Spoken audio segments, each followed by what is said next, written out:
Okay, second messenger mechanism for mediating intracellular hormonal function। अच्छा जी, जो हार्मोन्स होते हैं ना, ये जब रिसेप्टर के साथ बाइंड होके कम्प्लेक्स बना लेते हैं, तो फिर ये अंदर जो है या तो किसी एंजाइम को या किसी चीज़ को एक्टिवेट करते हैं और फिर जो है अपना सिग्नल जो है वो ट्रांसफ़र करते हैं। जिस चीज़ को ये एक्टिवेट करते हैं तो उसको कहते हैं सेकंड मैसेंजर। फॉर एग्जांपल कुछ हार्मोन्स जो है वो जब रिसेप्टर के साथ बाइंड हो जाते हैं तो वो CAMP को एक्टिवेट कर लेते हैं सेल के अंदर। सो CAMP जो है वो क्या हो जाते हैं, सेकंड मैसेंजर बन जाते हैं। इसके अलावा जो है कैल्शियम आयंस एसिटिल्कोलिन का एक मैकेनिज्म है जो कि एज ए सेकंड मैसेंजर काम करता है। थर्ड वन जो है that is products of membrane phospholipid breakdown. Third one ये है कि ये फॉस्फोलिपिड को ब्रेक करते हैं और उसके जो प्रोडक्ट्स बनते हैं ना, सो वो फिर एज ए सेकंड मैसेंजर काम करते हैं। ये तीनों मैकेनिज्म अब हम वन बाय वन पढ़ेंगे।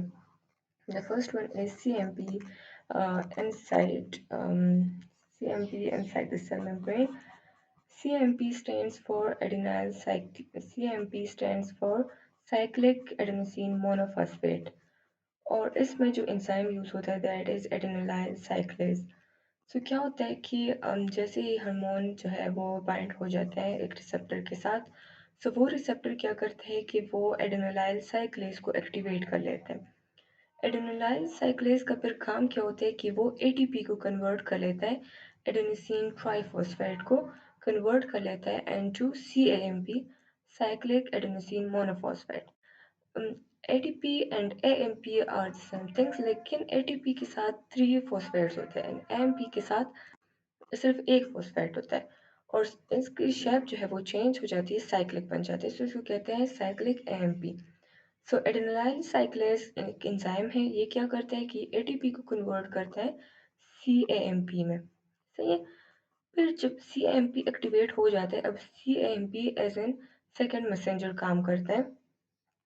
अब ये क्या करता है कि ये बहुत सारे एंजाइम्स को फर्दर एक्टिवेट करता है। CAMP एक एंजाइम को एक्टिवेट करता है, वो एंजाइम दूसरे एंजाइम को एक्टिवेट करता है, वो दूसरा एंजाइम थर्ड एंजाइम को एक्टिवेट करता है और इसी तरह ये सिलसिला चलता रहता है।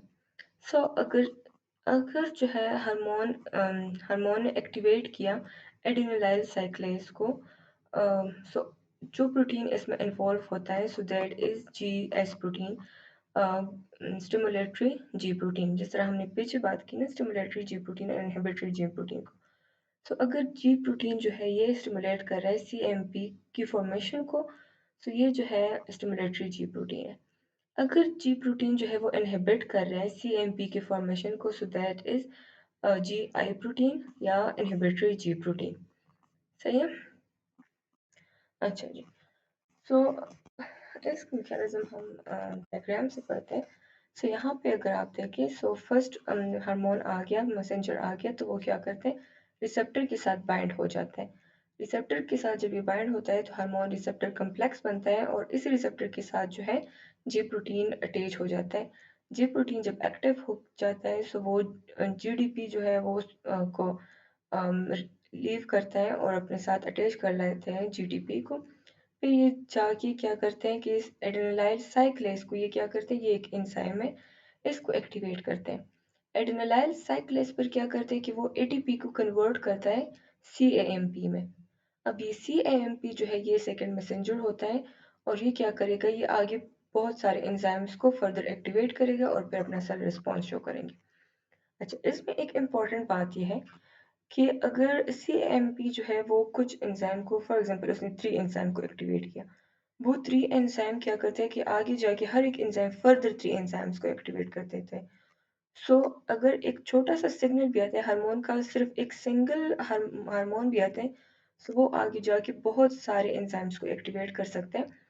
सो इसका मतलब ये है कि हार्मोन की बहुत स्मॉल क्वांटिटी भी जो है बहुत ज़्यादा पावरफुल इंट्रासेल्युलर मैकेनिज्म को एक्टिवेट कर सकते हैं। सही है। तभी अम, हमें सिर्फ हार्मोन की स्मॉल क्वांटिटी रिक्वायर्ड होती है। अच्छा जी। अब अब बहुत सारे जो है हमारे टारगेट टिश्यू वो क्या करते हैं कि CMP के थ्रू काम करते हैं। सो अब अगर वो CMP को एक्टिवेट करे तो इसका मतलब ये तो नहीं है ना कि हर एक टारगेट टिश्यू जो है वो सेम ही सिक्रीशन करेंगे या सेम ही मसल की कॉन्ट्रैक्शन करवाएंगे या जो भी उसका फंक्शन है, तो वो सेम तो नहीं हो सकता। सो वो डिपेंड करता है हमारे इंट्रासेल्युलर मैकेनिज्म पे कि क्या एक्शन परफॉर्म करेगा। मतलब ये है कि एक टारगेट टिश्यू के एंजाइम जो है वो डिफरेंट होते हैं दूसरे टारगेट टिश्यू के एंजाइम से। सो अगर टारगेट टिश्यू हमारा थायराइड सेल है, तो सीएमपी उसमें क्या करता है, थायरोक्सिन एंड ट्राईआयोडाइथायोनिन की फॉर्मेशन को स्टिमुलेट करता है। अगर यही सीएमपी हमारे एड्रीनल कॉर्टिकल सेल्स में होता है, तो वहाँ पे ये क्या करता है, एड्रीनल कॉर्टिकल स्टेरॉयड हार्मोन की सिक्रीशन स्टार्ट कर लेते हैं। अगर सीएमपी हमारे रीनल ट्यूब्यूल्स में है, मतलब हमारी किडनी की जो ट्यूब्यूल्स होते हैं वहाँ पे है, तो वहाँ पे ये क्या करते हैं, वाटर की परमेबिलिटी को इंक्रीज करते हैं। सो जो टारगेट टिश्यू का जो रिस्पॉन्स है वो डिपेंड करता है कि टारगेट टिश्यू में किस टाइप के एंजाइम्स हैं। तो सीएमपी उन्हीं टाइप के एंजाइम को एक्टिवेट करेगा और उससे एक स्पेसिफिक हार्मोन की सिक्रीशन करवाएगा या एक स्पेसिफिक फंक्शन जो है वो परफॉर्म करवाएगा। अच्छा, यहाँ पे आप देखिए, सो वैसे ये एक हार्मोन एक रिसेप्टर है, उसके साथ हार्मोन बाइंड हो जाता है। हार्मोन जब बाइंड हो जाता है तो यहाँ पे जो जी प्रोटीन है वो एक्टिवेट हो जाता है। जी प्रोटीन का जो अल्फा पार्ट है उसके साथ जीटीपी बाइंड होके एडेनोलाइल साइक्लेज को एक्टिवेट करता है। एडेनोलाइल साइक्लेज पर क्या करता है कि ये एटीपी को कन्वर्ट कर लेता है सीएमपी में, और सीएमपी जो है ये अब जो है ये है हमारा सेकंड मैसेंजर। अब ये सेकंड मैसेंजर क्या करता है कि कुछ प्रोटीन काइनेसिस को एक्टिवेट कर लेते हैं और वो प्रोटीन काइनेसिस फिर सेल रिस्पॉन्स शो करते हैं। अच्छा, ये सारे जो हार्मोन्स हैं ये सीएमपी के मैकेनिज्म को यूज़ करते हैं और अपना फंक्शन परफॉर्म करते हैं।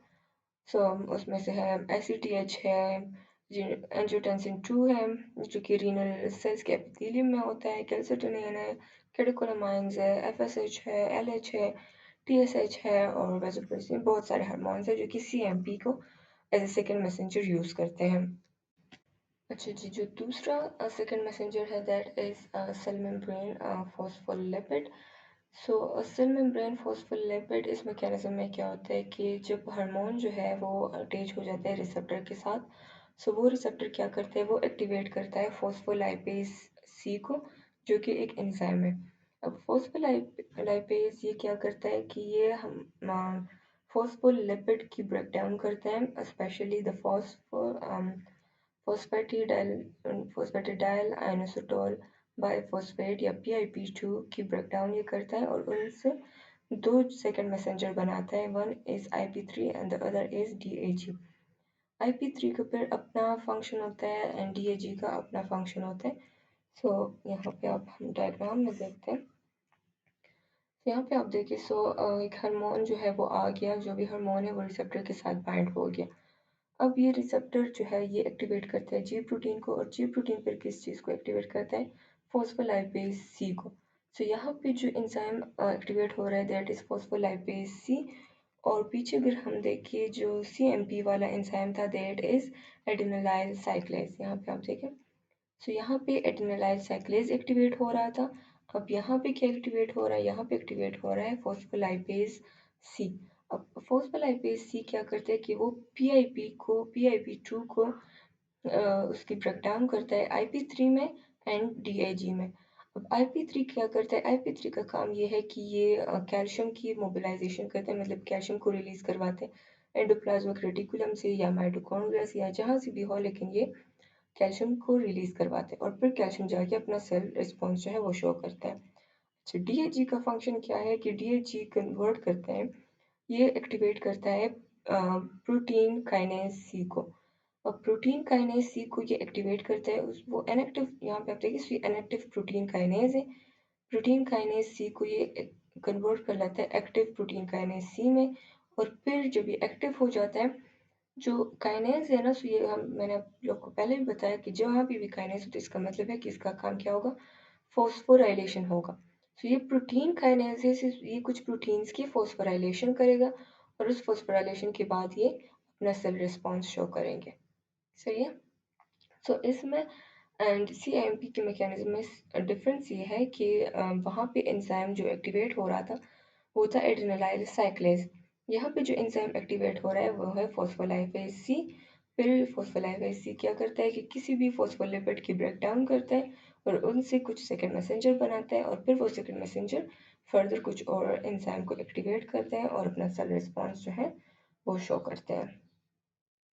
अब यहाँ पे आप देखिए, ये कुछ हार्मोन्स है जो कि फॉस्फोलाइपेज सी को as a second messenger use करते हैं। उसमें है angiotensin 2, catecholamines, gonadotropin releasing hormone, growth hormone releasing hormone, oxytocin, thyrotropin releasing hormone and vasopressin. So these are all the hormones जो कि अपना सेलुलर मैकेनिज्म जो है वो फॉस्फोलाइपेज सी के थ्रू परफॉर्म करते हैं। Okay, so the third one, जो second messenger है, that acts through calcium calmodulin system. So calcium जो है इसमें एज ए सेकेंड मैसेंजर काम करता है। जैसे ही हार्मोन रिसेप्टर कम्प्लेक्स बन जाता है, तो उसके साथ या कैल्शियम की एंट्री जो है वो सेल के अंदर इंक्रीज हो जाते हैं। कैल्शियम की एंट्री या तो किसी चैनल के थ्रू होती है, या मेम्ब्रेन पोटेंशियल के ओपनिंग की वजह से जो है कैल्शियम चैनल ओपन हो जाता है और उसमें से कैल्शियम अंदर की तरफ आना स्टार्ट हो जाता है। लेकिन कैल्शियम जिस वजह से भी आ रहा है वो फिर एक्ट करता है एज ए सेकंड मैसेंजर। वो कैल्शियम क्या करता है कि वो सेल के अंदर एक प्रोटीन होता है जिसको कहते हैं कलमेडोलिन। कलमेडोलिन के साथ ये बाइंड हो जाता है। कलमेडोलिन की शेप जो है वो चेंज हो जाती है और फिर जो है कुछ प्रोटीन्स की एक्टिवेशन या इनएक्टिवेशन करते हैं। कैल्शियम की नॉर्मल अमाउंट जो है दैट इज 10⁻⁻8 टू 10⁻⁷ मोल पर लीटर। लेकिन ये इतने अमाउंट नहीं है कि ये कैलमेडुलिन सिस्टम को एक्टिवेट करें। सो जैसे ही इसकी अमाउंट जो है वो इंक्रीज हो जाती है 10⁻⁶ टू 10⁻⁵ तक, तो ये क्या करता है कि कैलमेडुलिन के साथ बाइंड होता है और इस सिस्टम को एक्टिवेट करता है। यहाँ पे आप देखिए, ये जो ग्रीन बॉल सा नज़र आ रहा है, ये जो है कलमेडुलिन है, और ये जो डॉट्स डॉट्स से येलो येलो से डॉट्स नज़र आ रहे हैं, these are the calcium ions. Calcium जो है यहाँ पे आप देखिए, एंडोप्लाज्मिक रेटिकुलम से कैल्शियम रिलीज हो रहा है। IP3 जिस तरह हमने लास्ट पढ़ा, जो फॉस्फोलिपिड वाले सेकंड मैसेंजर थे, तो IP3 क्या कर रहा था कि कैल्शियम को रिलीज करवा रहा था एंडोप्लाज्मिक रेटिकुलम से। कैल्शियम या तो किसी IP3 की वजह से रिलीज हो गया, या फिर यहाँ पे देखिए आयन चैनल्स है, वहाँ से ये रिलीज हो गया। अब कैल्शियम जहाँ से भी आ रहा है तो वो बाइंड हो जाते हैं कैलमेडुलिन के साथ। कैलमेडुलिन में 4 बाइंडिंग साइट होते हैं कैल्शियम के लिए। अगर इसमें से 3 या 4 कैल्शियम जो है कैलमेडुलिन के साथ बाइंड हो जाते हैं, तो ये कैल्शियम कैलमेडुलिन कम्प्लेक्स बना लेते हैं। अब ये कम्प्लेक्स क्या करते हैं कि ये किसी भी काइनेज को ये एक्टिवेट कर लेते हैं, किसी भी प्रोटीन काइनेज को ये एक्टिवेट कर लेते हैं। और काइनेज का काम क्या होता है कि किसी भी चीज़ की फॉस्फोराइलेशन करना। अगर ये प्रोटीन काइनेज है, ये प्रोटीन को क्या करेगा, प्रोटीन की फॉस्फोराइलेशन करेगा और उससे फॉस्फोप्रोटीन बनेगा जो कि एक्टिव होगा। अब सही है। सो कैल्शियम कैलमेडुलिन कम्प्लेक्स जो है ये बिल्कुल कैलमेडुलिन जो है बिल्कुल ट्रोपोनिन सी की तरह है। सर मसल में हमने पढ़ा था कि मसल की कॉन्ट्रैक्शन जो है वो किसके थ्रू होती है कि जब कैल्शियम जो है वो ट्रोपोनिन की ट्रोपोनिन जो है कम्प्लेक्स है, इसकी 3 सेगमेंट्स होते हैं। ट्रोपोनिन सी जो है उसके साथ कैल्शियम बाइंड हो जाता है और फिर जो है वो क्या करता है कि मायोसिन काइनेस को मायोसिन लाइट चेन काइनेस को एक्टिवेट करता है। और मायोसिन लाइट चेन काइनेस जो कि एक एंजाइम है, वो क्या करता है कि मायोसिन की लाइट चेन्स की फॉस्फोराइलेशन करता है। यहाँ पे आप देखें, कैल्शियम कैलमेडुलिन कम्प्लेक्स बन गया। अब ये कैल्शियम कैलमेडुलिन कम्प्लेक्स क्या करेगा कि किसी प्रोटीन को, किसी काइनेज को ये एक्टिवेट करेगा, प्रोटीन काइनेज को ये एक्टिवेट करेगा। और स्केलेटल मसल में वो प्रोटीन काइनेज कौन सा होता है, माइसिन लाइट चेन काइनेज होता है। माइसिन लाइट चेन काइनेज को ये एक्टिवेट करेगा। जब ये एक्टिव होगा माइसिन लाइट चेन काइनेज, तो काइनेज है तो ये क्या करेगा, फॉस्फोराइलेशन करेगा। फॉस्फोराइलेशन ये किस तरह करेगा कि ये एटीपी को कि ये माइसिन लाइट चेन काइनेज क्या करेगा कि ये माइसिन की जो लाइट चेन्स होते हैं ना, ये माइसिन है ना, माइसिन की जो लाइट चेन्स होते हैं, उनके फॉस्फोराइलेशन करेगा। एटीपी को यूज करके उससे एडीपी बनेगा और फॉस्फेट। फॉस्फेट जो है वो माइसिन के लाइट चेन के साथ बाइंड हो जाएगा। जैसे ही ये फॉस्फेट इस लाइट चेन के माइसिन के लाइट चेन के साथ बाइंड हो जाएगा, तो ये लाइट चेन एक्टिवेट हो जाएंगे और फिर ये क्या करेंगे कि ये माइसिन जो है ये अटैच होंगे एक्टिन के साथ और मसल की कॉन्ट्रैक्शन करवाएंगे। इस तरह यहाँ पे देखिए आप calcium ions bind to the troponin, which displaces tropomyosin, exposing the myosin binding sites on actin. Binding site को This एक्सपोज allows करता है myosin to attach to a binding muscle site की on कॉन्ट्रैक्शन actin, के forming a volume को cross bridge. और muscle की contraction करवाएगा। अब यहाँ पे आप देखिए क्या कर रहे हैं, क्रॉस ब्रिजेस बना रहे हैं और क्रॉस ब्रिजेस के साथ जो है मसल की कॉन्ट्रैक्शन होगी। The thick or thin filaments changing in length. A contraction begins when a bound ATP is hydrolyzed to ADP and inorganic phosphate.